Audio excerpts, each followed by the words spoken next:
Hi, I am a student at George Mason, where I have studied theology and philosophy.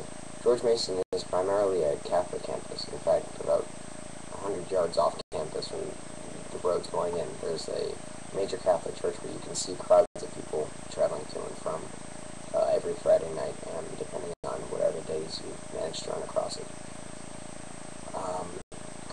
To me, this brings a lot to mind, especially having been a philosophy student for a number of years, both at Nova Community College and at George Mason, respectively.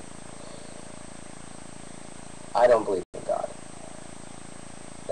I cannot put that any more bluntly or simply. But my reasons for doing so are perhaps not as the classical mode of thought like many people tend to have as the reason not to believe in God. For me, the idea of God, the Judeo-Christian one, is one that self-contradicts itself and therefore is non-functioning. I mean, it self-contradicts in the sense that there are qualities ascribed to God that come into conflict with other qualities of God.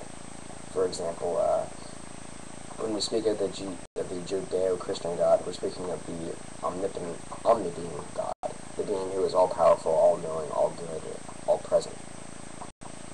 The problem is, most of those infinite powers tend to contradict each other, and you run into some very difficult problems to solve, and we've had them throughout history. I suppose the most common one is the contradiction of omnipotence, where can God create something that he himself cannot do? The classical example is, can God create a rock so large he cannot lift? And the more contemporary is, can Jesus bake a burrito so hot he himself cannot eat it?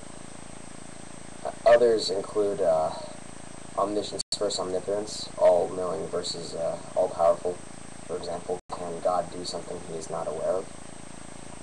There are further problems, such as omnibenevolence, God being all good.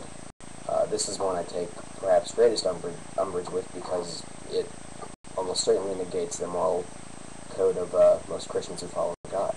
If everything is good, well, let's put it like this.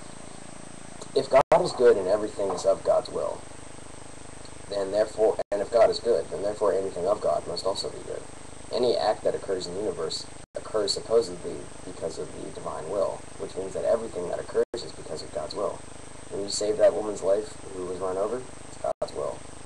The Holocaust, God's will. So you run into this problem where literally everything comes out to being net equal, because everything's of God's will. If God's will is that the woman's life should occur in addition to the Holocaust, are there actual grounds to say that either act is good or bad? Not necessarily, because again, they're complying to God's morality instead of their own, which is really where that subjective statement of good or bad comes from. But that's not what I'm trying to get into. My problem with God is that, as a definition, it doesn't work. And if a definition doesn't work, how can you actually have a real thing based off that definition? I say you can't. And that's why I don't believe in God. It just doesn't work as an idea.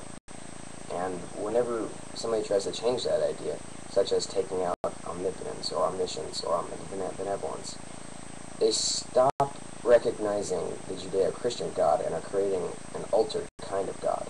I've seen Christians argue for the existence of God to the point where they're not even arguing about God, they're arguing about whether the universe exists. They basically watered down God to the point where it's no longer a God, but reality, which definitely does exist and is can arguably be proven to another person. So, that is why I don't believe in God.